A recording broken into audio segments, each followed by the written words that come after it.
have potential in ourselves kahit na feeling natin we're the least person here on earth, but adan na potential tayo we're no kaskas ano. Tapos, ayun, about connection, kailangan tayo connection, di may sa akin may isa, in order for us to succeed, in order for us to do yung mga gusto nating gawin. Tapos, ayun, as leaders, kahit ko lang ang ibaga, kung matalaga siya na natutunan tayo ang connections that we should apply you to as much as possible next school year. Kayo kung mga mawawalan ng connection, Ijida, fellow students tayo, ipapatilan na.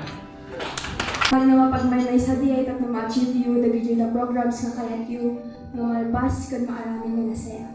Hindi lang to.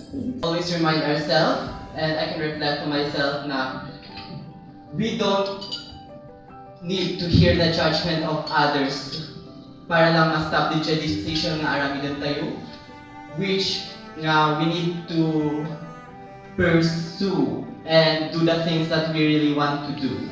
And EJ connections po maday, if we are alone or we are stressed,